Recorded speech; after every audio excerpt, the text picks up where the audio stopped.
On va parler du prix unique du livre, le retour. Ça, c'est il y a 40 ans. Le prix unique du livre, c'était la loi Lang, c'était au début des années 80. Emmanuel Macron remet le prix unique du livre à l'ordre du jour en déplacement fin de semaine dernière.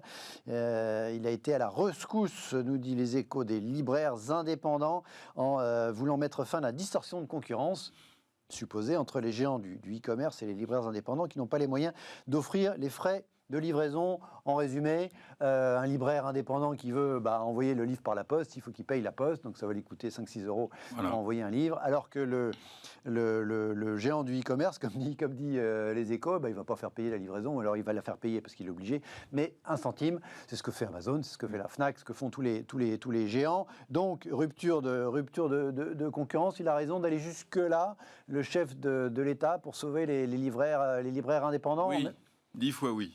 C'est vrai que le prix unique du livre, ça date de 1981, c'est tout début de Mitterrand. Franchement, en général, j'aime pas trop la régulation. Et il faut regarder un petit peu le poids économique du livre par rapport à son poids culturel et je dirais intellectuel. Et franchement, Amazon, j'adore. Hein, c'est un groupe formidable. Et c'est super. Et non, mais pas qu'Amazon, la Fnac fait pareil. Oui, la Fnac fait pareil. Donc c'est pas du tout dire, c'est pas les petits libraires contre Amazon. Mais franchement, il y a une distorsion de concurrence évidente. Amazon facture 1 centime. Et puis, vu les plusieurs centaines de milliards de dollars de chiffre d'affaires, si elle décide de subventionner le livre en faisant payer 1 centime la livraison. Alors je crois que le prix moyen pour ce que vous venez de dire pour un livre indépendant, c'est 6,50 €. On ne peut pas s'en sortir.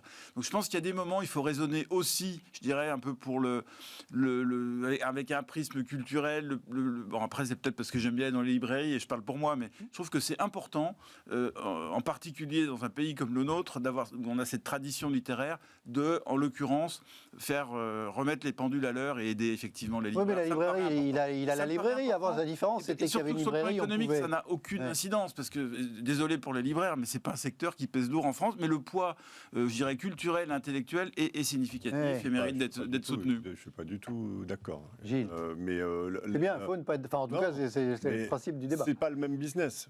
Amazon n'a pas du business. Amazon n'a pas de point de vente. C'est pas Amazon, son modèle de distribution, c'est la livraison. Et de toute façon, je crois que je l'avais déjà dit ici, mais dès que Amazon a le dos large, dès qu'on veut se faire une petite popularité à bon compte, on tape sur Amazon. Non, c'est pour ça que je dis que la Fnac fait pareil. J'insiste, effectivement, c'est pas. Mais quand même, c'est bien Amazon. C'est pas pour ça que c'est bien. Non, mais je veux dire, c'est pas un truc Amazon, quoi. C'est un truc e-commerce versus vous avez besoin d'un bouquin dans les 24 heures, en langue anglaise, par exemple, ou vous en avez besoin de la semaine suivante. Moi, ça m'arrive régulièrement d'avoir besoin d'un bouquin dans les 24 heures. Alors, je peux me le faire livrer par le service de presse de la maison d'édition, mais je peux aussi l'acheter. Je trouve que c'est bien aussi de soutenir. Voilà. Mais donc, je pense que c'est très bien de l'acheter, mais on peut l'acheter avec un vrai prix de livraison. C'est mon seul coup. Mais je vois pas ce que ça change. C'est pas les libraires se font pas de toute façon, et c'est pas leur boulot de livrer des livres. Et je pense que les libraires indépendants en France, aux États-Unis, peuvent remercier Amazon, parce que c'est grâce à eux qu'aujourd'hui, le nombre de librairies indépendantes aux États-Unis repart à la hausse déjà depuis plusieurs années, parce qu'ils ont détruit toutes les grandes surfaces de livres qui vendaient les bouquins à pas cher, parce que dans d'autres pays, il n'y a pas de prix unique du livre, donc ils vendaient tout immédiatement. Oui, en Amérique, c'est les grandes chaînes, les Barnes & Noble, etc. Oui, voilà.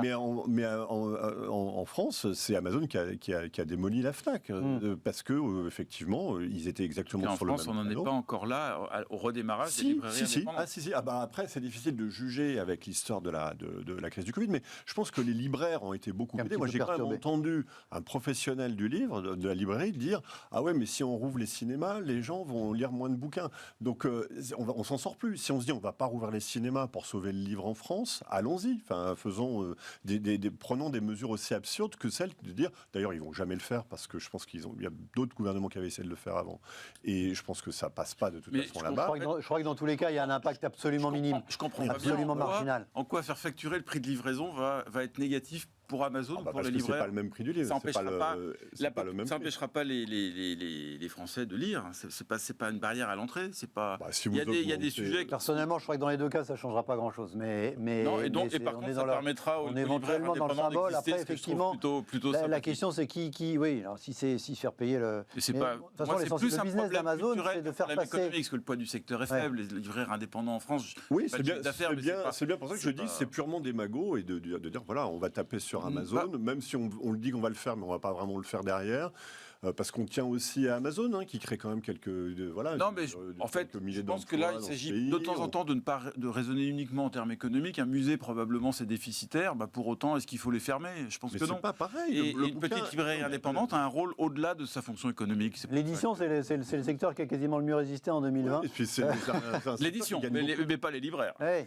Non, pas les libraires, parce qu'ils ont été fermés. Très rapidement, est-ce qu'il faut se réjouir que Bernard Arnault soit à touche-touche là, avec Jeff Bezos, selon les jours, selon les heures, selon le cours de bourse?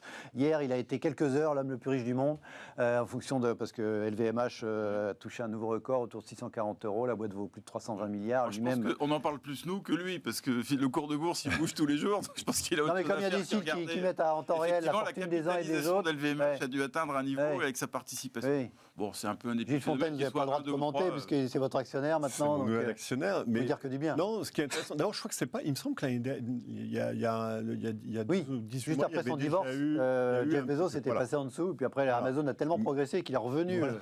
Mais donc on est d'accord que c'est en fonction du cours de bourse, c'est pas de l'argent qu'il a à la banque qu'il a investi.